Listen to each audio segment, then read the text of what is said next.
نن درته داسې د یو مونځ باره کې خبره کوم چې مړه دا اوابین، دا اشراق، دا تحیت الوضو، دا نور نوافل، د دې ټولو نوافلو یو سردار نفل، د دې ټولو نوافلو یو د ټولو نه اوچت مقام والا نفل چې د الله په جناب کې د هغې ډېر لوی مقام دی، ډېره لویه مرتبه ده. هغه نفل درته بیانوم. هغه نفل څه شی دی؟ هغې ته وایي د تهجد لمونځ.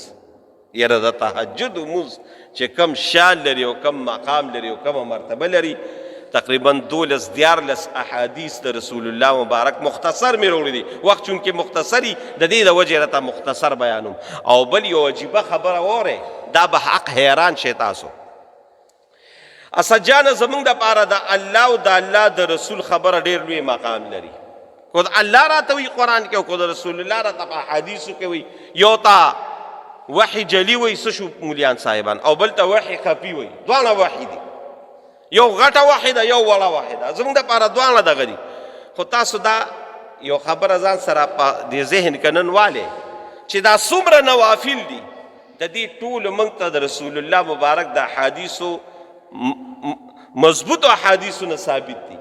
خدا نن چې راته زه د تهجد د مونځ بیان کوم، د دې په قرآن کې الله په څو ځایونو کې بیان کړی دی. د تهجد د مونځ باقاعده حکم کړی دی، باقاعده بیان کړی په قرآن کې. ما راته یو 2-3 آیاتونه صرف د دې دپاره چې د جمعې وخت مختصري، نو د دې د وجې مې دا دورې ګینې په قرآن شریف کې ډېر آیاتونه د تهجد باره کې دي. یو ځای کې الله فرمایي، یو ځای کې د تهجد باره کې وی زما ان المتقین فی جنات و عیون، شپږشتمه سپاره کې الله وی زما متقیان، دا متقیان څوک دي چې څوک د الله نه یریږي، دا به د جنت په اعلی باغونو په چینو کې به وي. جنات و عیون، په اعلی بلډنګیانو کې او په اعلی چینو کې او په اعلی باغونو کې به دوی وي. نو تاسو قسم په خدای د قرآن شریف د آیات راواړوئ، نو دې کې الله وی دا د څه د وجې دا دی چې ډډې والې ده، نه ډډې نه ده والې. کانوا قلیلا من اللیل ما یهجعون وبالاسحار هم یستغفرون. وی دا زما دا متقیان چې ما ولې د جنت دا اعلی مقام ورکړی دی، دا د دې د وجې چې دوی د آخري د شپې په آخري وخت کې راپاسي، نو الله ته ودرېږي تهجد مونځ کې او بیا ورپسې د الله نه بخښنه او استغفار غواړي. نو الله وی ما ولې جنت کې اعلی مقام. دا بالکل په نص د قرآن دا خبره ثابته ده. بل ځای کې الله رب العالمین وی اسجانا وی تبارک الذی جعل فی السماء بروجا وجعل فیها سراجا خو الله ول د خپل کائنات ده کې بیا وی وعباد الرحمن، د الله هغه خاص بندگان، د رحمان هغه خاص بندگان څوک دي؟ نو الله صفت بیانوي، صفت بیانوي. یو پکې الله دا وی والذین یبیتون لربهم سجدا وقیاما. الله وی زما عباد الرحمن بندگان هغه دي چې هغوی درنګ تیروي د شپې په مونځ باندې، سجدا وقیاما. کله الله ته د پیشمني په وخت کې ولاړي او کله الله ته په سجده باندې پرته. الله وی دا زما اصل بندگان دي. دریم نمبر ځای کې الله دا وی وعباد الرحمن، قسم په خدای دا رکوع چې دا علما په دې منځونو کې وي، یا د دې په معنا تاسو عباد الرحمن دا الله خاص بندگان. هلکه وي دا پلان کې دا د پلان کې خاص ملګری دی، یعنی ډېر نږدې ملګری دی. تاسو وایه نه وی دا پلان کې ډېر خاص ملګری، یعنی ډېر ورته نږدې دی. الله وی ما ته د ټولو نه نږدې خلک څوک دي؟ هغه دي چې د خپل د شپې اکثره حصه ما ته کله په سجده باندې پراتی او کله په قیام باندې ولاړ. نو څلورم نمبر الله دا وی او پنځم نمبر الله څه وی؟ دا لږ واورئ او دا ډېر د خوند او ډېر د مزې دی. او د دې د لاندې راته بیا د رسول الله مبارک دغه 12 احادیث بیانو. الله رسول الله مبارک ته وی ومن اللیل فتحجد به نافلة لک. ومن اللیل یو د شپې، ومن اللیل فتحجد به نافله. الله ته ودرېږه، دا ستا دپاره زیاتي مونځ دی. الله وی دا ستا دپاره زیاتي مونځ دی. خو که ته الله ته ودرېږې، اسجان دا خبره لږ په غور وره، کو ته الله ته ودرېدې، الله رسول الله مبارک ته کو ته ما ته ودرېږې که نه. نو دا یاد ساتئ چې الله زمونږ او ستاسو د هدایت لپاره څومره پیغمبران را لیږلي دي، 1,40,000. 1,40,000. په دې 1,40,000 پیغمبرانو کې الله چې د ټولو نه لوی مقام ورکړی د هغه جناب محمد رسول الله ته ورکړی. او بیا دا هم یاد ساتئ چې په جنت کې د ټولو نه لوی اعلی انعام چې دی، یعنی د هغې انعام زه او ته ګناهګار پرېږده، علما پرېږده، مبارک خلق پرېږده، صحابه پرېږده، تابعین پرېږده، پیغمبران هم پرېږده چې پیغمبرانو د هغې هغه شی چې کاش دا موږ ته میلاو شوی وي. دی سوچ و دا فکر و داسې مقام دی الله هغه څه شی دی، هغه د شفاعت کبرا دی، د ټولو نه لوی شفاعت کبرا چې د الله رب العالمین ته د ټولو نه لوی سپارش کیږي. الله رسول الله مبارک ته وی د شپې ما ته ودرېږه، د دې شپې د دې ودرېدو د برکته به زه تاله مقام محمود درکړم. عسى ان يبعثك ربك مقاما محمودا. قریبه ده چې زه تا د دې شپې د ودرېدو د برکته مقام محمود ته ورسوم. زما عزتمند درونو د ټولو نه لوی انعام چې رسول الله ته مبارک ته میلاویږي هغه د تهجد په مونځ باندې میلاویږي. ما ته ودرېږه، الله ورته حکم کوي ومن الليل فتهجد به نافلة، الله ورته حکم کوي. نو زما عزتمند درونو نه د شپې تهجد مونځ به د دې فرش د عرش ته رسي. رسول الله مبارک له چې الله دا مقام د تهجد په برکت ورکوي، دا مقام محمود ورکوي، دا د تهجد په برکت ورکوي. او اخیری 5 نمبر د قرآن شریف آیات پر ما خو ته وی چې ټول قرآن د دې نه ډک دی، خو زه به تاسو ته یو اخیری آیات دا ویم او دا ډېر سړي له خوند ورکوي، دا ډېر سړي له خوند ورکوي. وایئ الله په قرآن کې په سورت الف لام میم سجده کې وی تتجافى جنوبهم عن المضاجع. زما ډېر خشته او نیکان بندگان هغه دي. تتجافى جفا تیمور جانه یو جفا ده او بله وفا ده، یو جفا ده او بله وفا ده.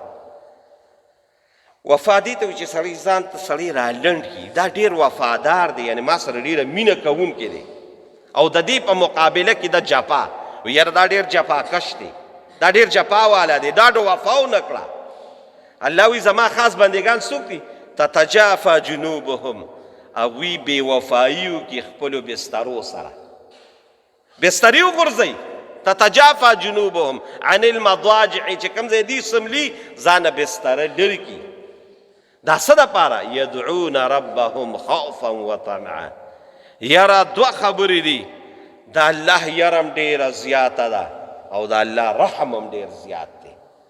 نو دوی ولی الله د دې چې یا الله زه به یو ځل تا ته ودرېږم، خدای ته به زما حساب کتاب کې، نو یریږي مه. خو طمعا اسجانه دا هم ده چې زما دا کلمه ویله چې لا اله الا الله محمد رسول الله، الله او د الله په رسول می ایمان دی. نو دا تمام شته چې د الله او د الله په رسول ایمان دی او د هغې ایمان د تقاضو د لاندې لګیا یو خپل اعمال کوو، نو دا هم د الله نه لوی امید دی چې الله به رانه جنت هم راکوي. نو هم یریږي هم په تمه د دې دي پاس یې الله ته ودرېږي، خپلې بسترې د دې د وجې پرېږدي. فلا تعلم نفس ما اخفي لهم من قرة اعین. نو تا دا کار وکړه، خو الله ورته تا ته پته نه لګي چې ستا د سترګو د یخوالو دپاره الله وایي ما څه پیدا کړي دي. نو تاسو دا قرآن شریف د الف لام میم سجدې آیات دي تیمور جانه دا راواړوه که نه، نو چې څومره تفاسیر دی او د رسول الله مبارک حدیث دي ټول ورسره دا ویلي دي چې د دې خلکو دپاره الله څه تیار کړي دي چې دا بسترې یې پرېښودي او الله ته ودرېدل، جفا یې وکړه او وفا یې الله سره وکړه. نو الله وی ما ولا هغه څیزونه پیدا کړي دي چې د دوی په سوچ او تصور کې هم نه دي. نو رسول الله مبارک فوراً وی دوی دپاره څه پیدا کړي دي؟ وی لا عین رأت ولا اذن سمعت ولا خطر علی قلب بشر. وی د دې دپاره داسې نعمتونه دي چې نه سترګو لیدلي دي، نه غوږونه اورېدلي دي، او نه د انسان په تصور کې راغلي دي. الله وی ستا د دې پاسېدو د برکته مې تاله هغه د جنت اعلی نعمتونه تیار کړي دي. قسم په خدای د الله په قرآن کې وی، په قرآن کې.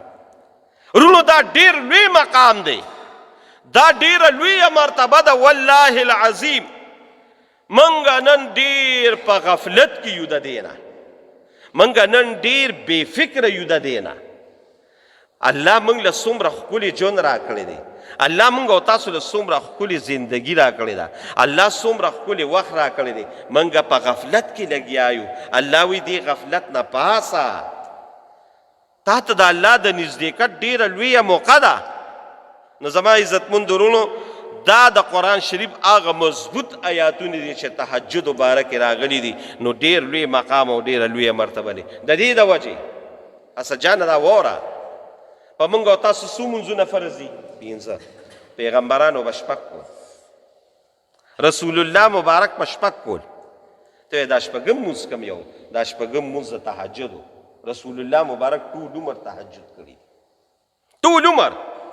یار دا خو مقام لري ځکه یې کړي دي که نه، دا خو مرتبه لري ځکه دا خو زمونږ او تاسو باندې د الله احسان دی. زمونږ کمزورو ته الله کتلي دي. نو په موږ او تاسو فرض نه دي، خو په موږ او تاسو فرض نه دي. خو دا یاد ساته، دا یاد ساته، دا نن په دې سوچ کې ځان سره او فکر کې یو سا چې کوی زه د الله په جناب کې د ټولو نه اعلی مقام غواړم، اعلی مرتبه غواړم، الله ته نزدېکت غواړم، الله د الله محبت غواړم، د الله مینه غواړم، د الله سره وفا کوم، د الله رب العالمین ته ځان ورنږدې کوم. قسم په خدای کو د تهجد د لمونځ نه د الله د نزدېکت لویه ذریعه بلې، قسم مې راته په خدای وخوړه. نو زما عزتمندو وروڼو د دې اهتمام کول پکار دی. بیا رسول الله صلی الله علیه و آله وسلم په حدیثو کې وګورئ، د رسول الله مبارک زندگی د ټولو صحابو سره وه، خو بیا د ټولو نه نږدې زندگی هغه د خپلو بیبیانو سره وه. دا یاد ساتئ. بیا د بیبیانو کې د ټولو نه نږدې زندگی د حضرت عایشې رضی الله تعالی عنها سره وه. عایشه بیبي د رسول الله سره مینه محبت و خیر، په هغې به چېرته بیا راته خبره وکړم. خو عایشه بیبي وایي چې چا سره مینه محبت د چا زیات وي او چا سره یې ناسته پاسته زیاته وي، اسه جانه، نو دا د دنیا قانون دی چې د هغه نشیز او برخاست هغه انسان ته معلوم وي.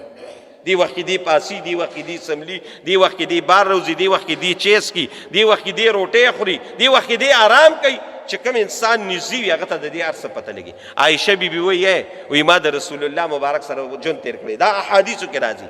وی که ما رسول الله مبارک په حضر کې لیدلی دی، یعنی که کور دی، او که ما په سفر کې لیدلی دی، که ما په بیماری کې لیدلی، او که ما په صحت کې لیدلی دی، قسم په خدای کو په ژوند کې هم چېرته د تهجد لمونځ قضا کړي. دا ما ته عایشه بیبي وی پته لګي. بیا دویم نمبر حدیث کې عایشه بیبي څه وی؟ وی الله ته به ولاړو، الله ته به ولاړو. نو دا د حدیثو الفاظ دي زما عزتمند وروڼو چې څومره به ولاړو. نو عایشه بیبي وایي دا د هغې د مبارکې خولې څه ناشنا الفاظ دي. وایي داسې به ولاړو په قیام باندې چې ما وي خدایه دا ټوله شپه به جوړې په قیام کې تېره شي، په ولاړه کې تېره شي. وایي چې بیا به کله رکوع له راغی نو موږ خو ته یو ټز او غلپ وباسو. نو عایشه بیبي وایي په رکوع کې به داسې تسبیحات او داسې د الله ذکرونو چې ما وي دا ټوله شپه به جوړې رکوع کې تېره شي.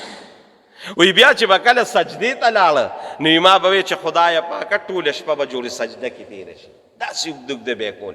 نو ولاړ به ولاړ به ولاړ به راواړوې زما عزتمند وروڼو احادیث. عایشه بیبي وایي دومره به ولاړو، دا د حدیثو الفاظ دي تیمور جانه، حتی تورمت قدماه، دا خپې بیا وپړسېدې، دا خپې بیا وپړسېدې، دومره به ولاړو. او الله ته به په دې سجده کې د دې تهجدو په دې سجده کې به الله ته جړل. نو څنګه به یې جړل؟ زما ستا به څه جړایي مړه چېرته اوښکه توی شوي یا نه توی شوي.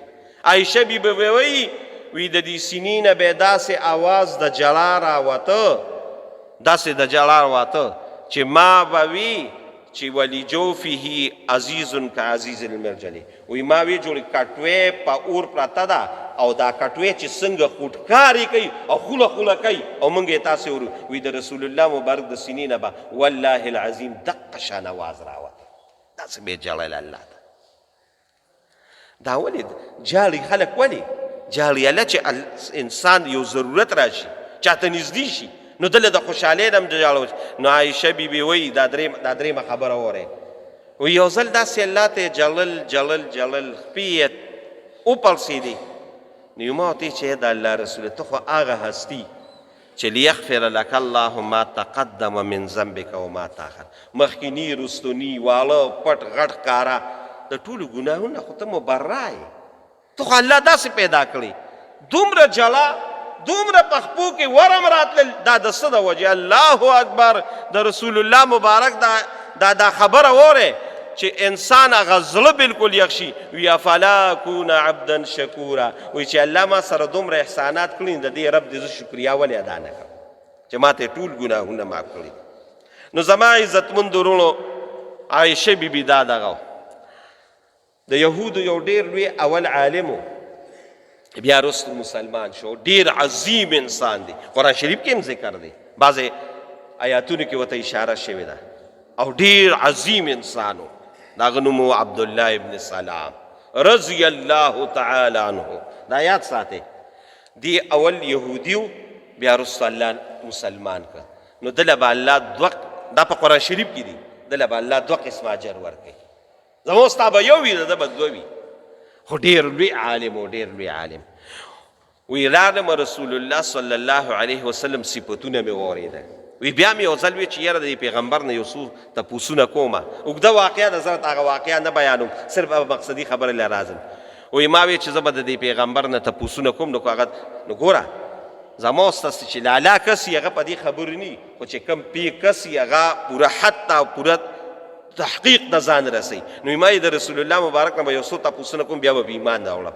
وی چې رالمه، وی رسول الله صلی الله علیه وسلم سره مې ملاقات شو، وی تپوس مې وکړه چې کم یو دی، وی راته وی چې دا مخامخ ناست، وی چې مې کله ورته د زړه په سترګو وکتل، دا د حدیثو الفاظ والله العظیم، وی ما وی چې ان وجهه لیس بوجه کذاب، قسم په خدای دا خو د دروغجن سړي مخ نه دی، دا د رښتونکي سړي مخ دی. وی چې لومبي ملاقات مې ورسره وشو، نو خپلو ملګرو ته یو حدیث وی، او دقه د عبدالله ابن سلام د خولې مبارک الفاظ یو دا لومبي حدیث دی چې هغه نقل کړی دی، بیا وروسته هم ډېره حدیث نقل کړي دي، خو دا لومبي حدیث و چې ما د الله د رسول نه په دې خپلو غوږو مخامخ واورېده، لا مسلمان شوی نه ومه چې الله مې دا حدیث دی غوږو له راوسته. وی الله رسول وی چې ای خلکو یا ایها الناس، ای خلکو یو 3 خبرې نورې مو کړې، اره ته اوس نه کومه، خو یو خبره پکې دا وکړه چې تاسو مونځ کوئ، وصلوا باللیل والناس نیام، دا د حدیثو الفاظ دي، مونځ کوئ هغې وخت کې چې خلک اوده پراتی او ته الله ته ولاړې، نو که دا 4 کاله ته وکړل چې یو پکې دا دی وصلوا باللیل والناس نیام، چې د شپې ولاړې او خلکو دي او ته الله ته ولاړې، نو والله العظیم دا د حدیثو الفاظ دي، وی تدخل الجنة بالسلام. د دې 4 خبرو خصوصا د دې اخیری خبرې د برکته به الله تا په سلامتیا جنت ته داخل کی. دا د حدیثو الفاظ دي، تدخل الجنة بالسلام. دا د څه د وجې؟ دا د دقې د ماسخوتن د دقې تهجدو ودرېدو د وجې به الله تا په اوس سلامتیا سره جنت ته داخلېدل څنګه دي؟ نو اسد جانه په تېره جمعه مې ورته ویلي چې موږ ته یو غټه مرحله د څه شي ده؟ د پولیس رات ته په دې به تېرېږي، خو داسې خلک به هم وي چې ما راته په هغې کې یو کیټګري دا بیانه کړې وه چې د بجلۍ د پلق هسې به تېر شي، بجلۍ پلق شي ته به پېر نه شي او تېر شي، دقه شان دا خلک به پکې وي چې د بجلۍ د پلق هسې تدخل الجنة بالسلام. څه مطلب دی تیمور جانه؟ چې تا به الله په سلامتیا نه هېڅ کلو به هم نه او تا به الله جنت ته داخل کړي. هغې کې یو مقام دا دی چې ته الله ته د شپې ولاړې. نو 4 نمبر رسول الله صلی الله علیه وسلم عبدالله ابن سلام وی دا مې اورېدل. د رسول الله مبارک یو بل صحابي دی حضرت بلال رضی الله تعالی عنه. هغه د رسول الله مبارک نه یو حدیث نقل کړی دی، وی علیکم بقیام اللیل، ای خلکو وی په ځان باندې د شپې دا ودرېدل لازم کې. وی ولی؟ نو هغه یو څلور فایدې بیانې کړي دي او دا د حدیث و الفاظ دي والله العظیم، یو څلور فایدې زبردست بیانې کړي دي او دا فایدې یوازې د هغې صحابو دپاره نه وي، دا د قیامت د ورځې پورې د هر هغې مؤمن مسلمان دپاره دي چې هغه دا کلمه وي د ټولو لا اله الا الله محمد رسول الله، دا د ټولو دپاره دي، دا ستا دپاره هم دي، دا زما دپاره هم دي. خو که دقه طریقه وي زمونږه، وی علیکم بقیام اللیل، وی ځان باندې د شپې د ودرېدل لازم کې. د دې به یو فایده څه وي؟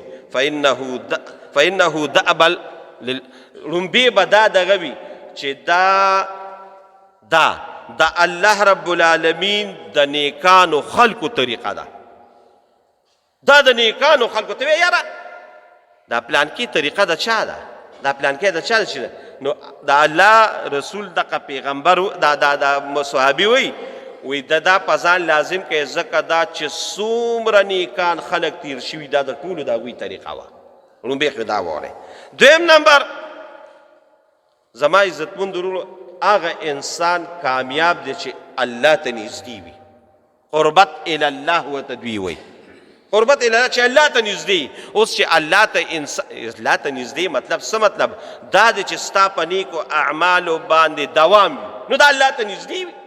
ګناهګار سړی، زناکار سړی، جوارګر سړی، شرابخور سړی دی د الله نه لرې وي، دی د الله نه چې لرې شوي بیا به په ګناهونو باندې لګیایي. الله ته چې نږدې نیک اعمالو توفیق به الله درکوي.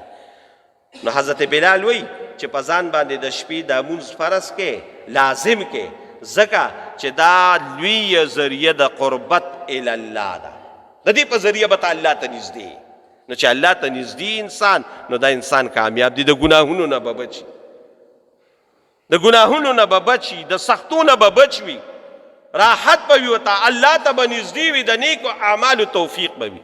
نو دویم نمبر علیه السلام وی چې بلال وی چې علیه السلام وی چې دی په ذریعه باندې به ته الله ته نږدې کېږي. او دریم نمبر دا د حدیث و الفاظ دی والله العظیم چې دا د ګناهونو نه د لرکولو لویه ذریعه ده، ګناهونه به د الله ختموي او داسې به ختموي. دا د حدیث و الفاظ دي لکه خیرنه کپړه چې ته په پاکو اوبو کې واچې او صفای کړي، دقه شان به دې د تهجد لمونځ د ګناهونو نه پاکوي. دا د حدیث و الفاظ دي، داسې به دې پاکوي. نو دریم نمبر به دا فی او څلورم نمبر به دا فیدی چې یو د ګناهونو نه پاک شوي، دریم نمبر دا دی چې زه د ګناهونو نه بچ شم، زه د ګناهونو نه بچ شم. تاسو ځان د ټرک نه بچ کوئ، د موټر نه بچ کوئ، د ګولې نه بچ کوئ، چې نور وي د نور نه ځان بچ کوئ.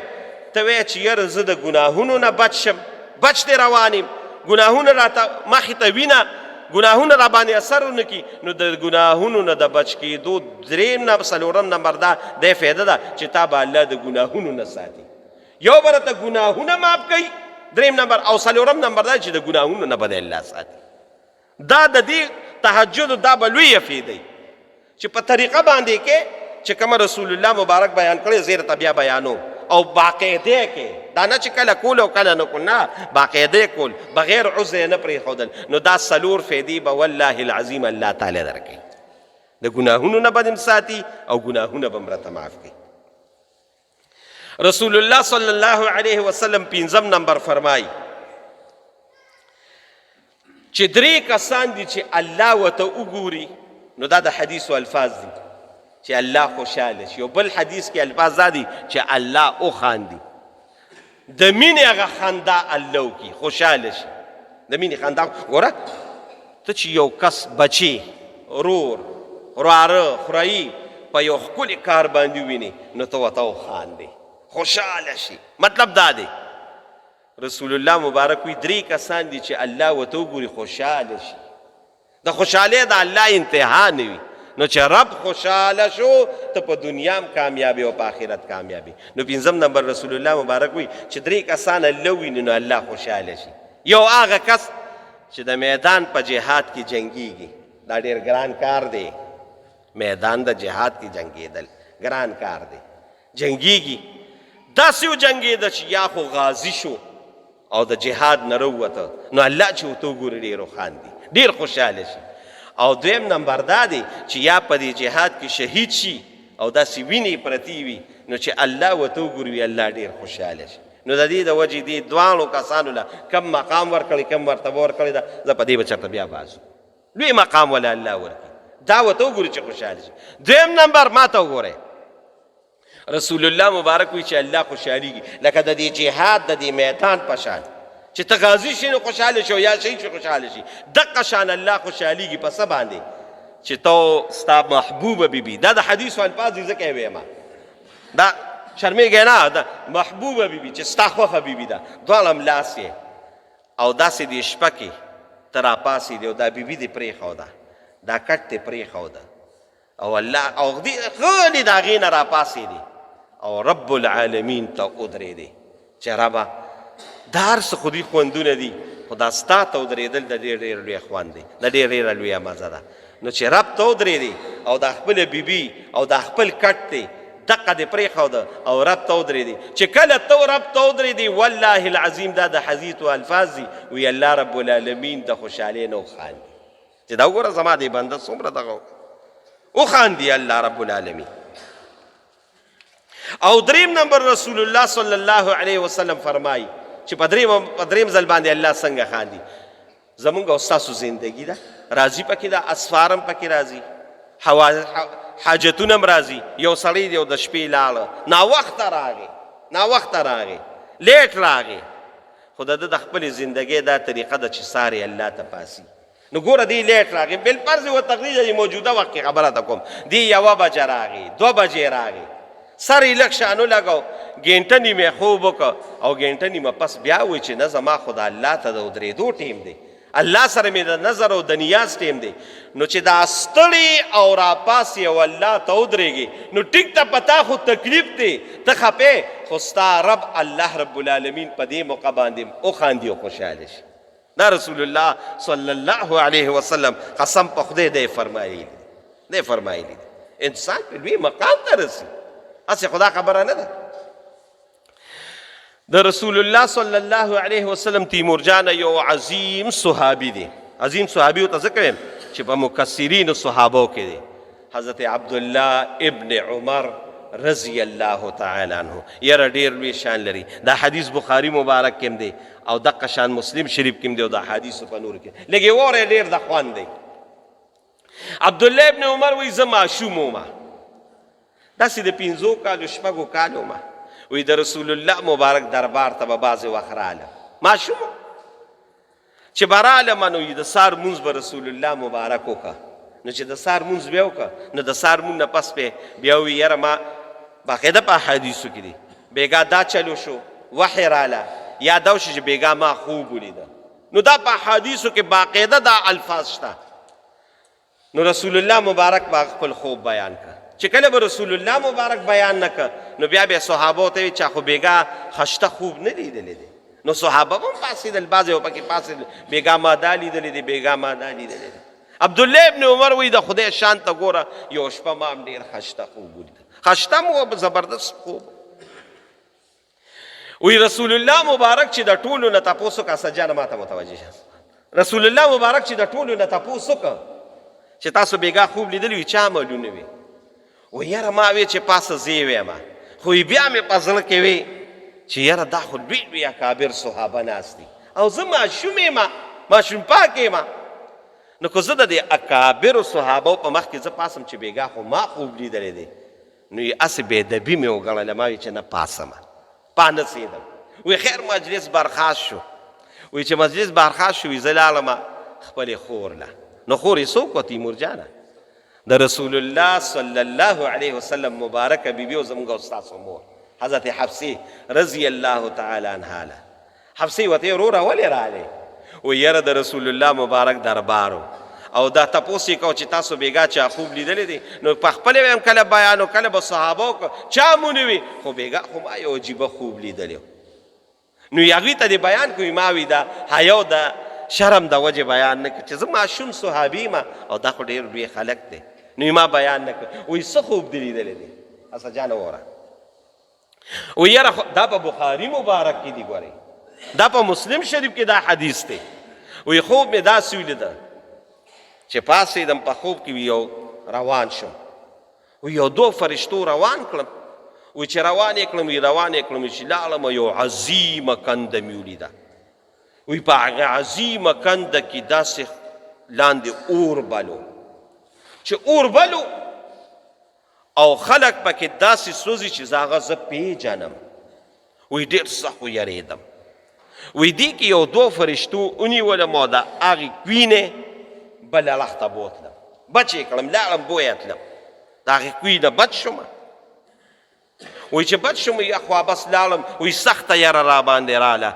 وی د هغې دوو کسانو د وجې الله رب العالمین بچ کړم وی دا خوب مې بېګا لیدلی دی خیر د عبدالله ابن عمر لاړه چې رسول الله مبارک کور ته راغی ورته وی وړوکې رورکي مې خوب لیدلو وی څنګه خوب یې لیدلو وی دقه شان خوب یې لیدلو نو تاسو د خدای په ذات مې د قسمې د حدیثو دا الفاظ دي وی نعم الرجل وی څه بهترین انسان دی عبدالله ابن عمر څه بهترین دا وی زما عمر دقې وخت کې شپږ یو اووه کاله وی څه بهترین انسان دی څه ښکلی انسان دی زبردست خوب یې لیدلی دی خشته خوب یې لیدلی دی خو کاش چې عبدالله ابن عمر الله ته د پیشمني په وخت کې ودرېده نو دا به ډېره ښه وه دا رسول الله مبارک وی چې کاش چې دی ودرېده نو دا به ډېره ښه وه وی زه چې لاړم وی خور ته مې چې د الله رسول څه ووي وی هغې راته وی چې د الله رسول خو دا خبره بیان کړه چې ډېر بهترین انسان دی ډېر خشته خوب یې لیدلی دی خو کاش چې الله ته د شپې ودرېده وی دا خبره چې وکړه دا رستو د ده بیا یو بچی دی هغه دا خبره بیانوي وی بابا ته مې دا خبره چې واورېده دا اوس د هغه شپږ اووه کاله عمر دی وی د هغې نه پس شروع شو نو د شپې به الله ته ولاړو نو ودرېده به حتی دا خبره واورې دا ډېره د غور ده د دې عبدالله ابن عمر وفات بیا د 84 سال په عمر کې شوی دی 84 سال په عمر کې 4 کال عمر کې د ده بیا وفات شوی او دا خبره شپږو کالو کې اورېدلې وایي چې د کمې ورځې نه مې د رسول الله مبارک دا خبره اورېدلې وه چې څه بهترین انسان دی خو چې ده د تهجد لمونځ کو نو د 84 سال در مرګه شپې پورې ما نه د تهجد لمونځ بیا نه دی قضا شوی 78 سال می مسلسل یو شان د الله په جناب کې لمونځ وکړ نو څه د وجې د دې د وجې الله پې فرشتو لاس چې د دې تهجدو په وجې الله رب العالمین دومره لوی مقام ته ورسوه 78 سال کې یو شپه هم داسې نه ده تېره شوې چې زه الله ته نیم ولا لوی علم ولا الله ورکړو دې علماو ته پته لګي طالبانو ته چې د عبدالله ابن عمر کم علم و کم شان کم مقام و دا د څه د وجې دا د تهجد د مونځ د وجې الله رب العالمین دې مقام او دې مرتبې ته ورسوه زمونږ د دې کراچۍ ډېر لوی عالم دی مولانا عبدالرؤف سکروي صاحب دا علما یې پیژني طالبان یې پیژني ډېر لوی عالم دی ډېر ښکلی عالم دی ډېر بهترین عالم دی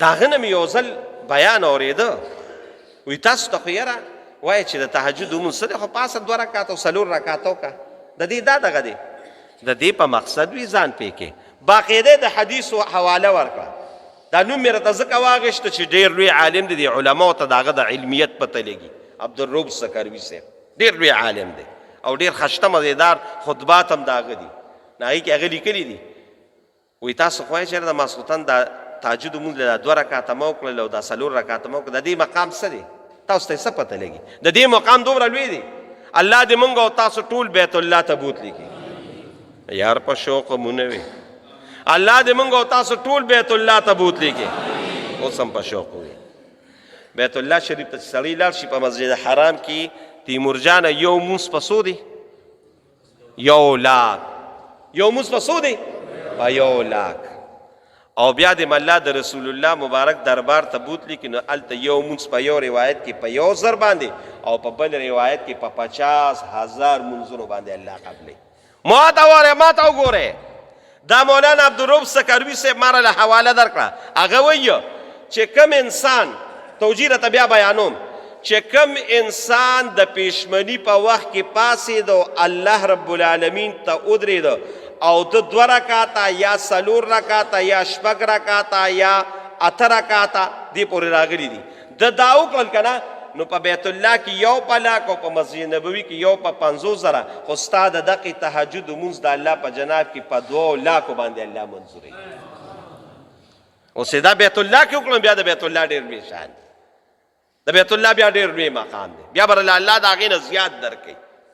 دا ستا په کور کې ستا دا 2 رکعاته او دا 4 رکعاته دا ډېر لوی مقام لري دا پرې نه دی دا ډېره لویه مرتبه لري تا خو داسې پرېښوده خو دا د الله په جناب کې ډېر لوی مقام او ډېره لویه مرتبه لري نو پرې دې بنا الله رب العالمین برله ډېر لوی مقام او ډېره لویه مرتبه درکوي. او زمونږ او ستاسو ازلي دشمن څوک دی؟ شیطان دی. څوک دی؟ شیطان دی.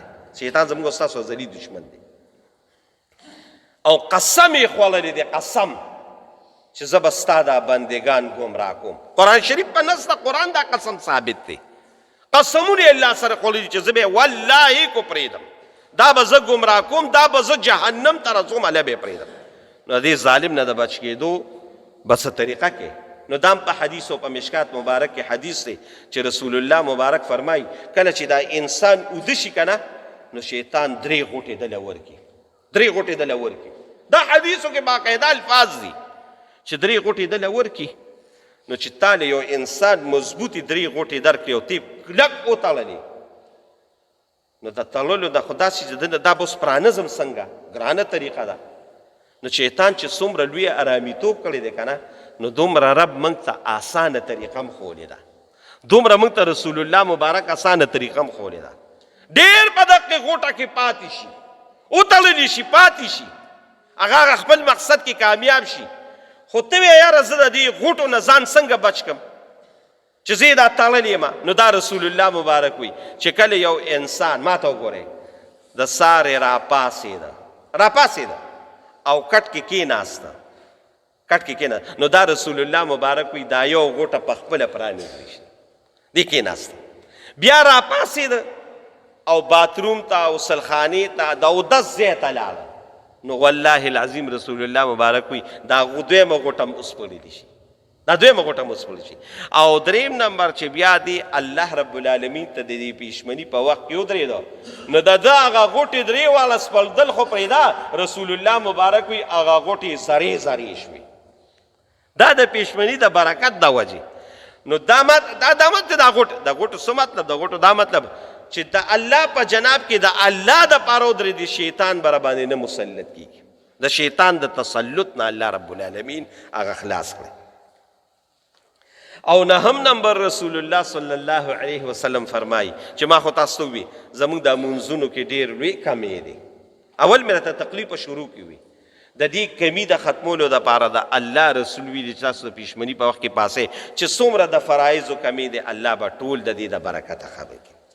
او 10 نمبر رسول الله صلی الله علیه وسلم فرمایي چې د ټولو نه الله رب العالمین ته محبوب ترین روجه د ټول کال په روجو کې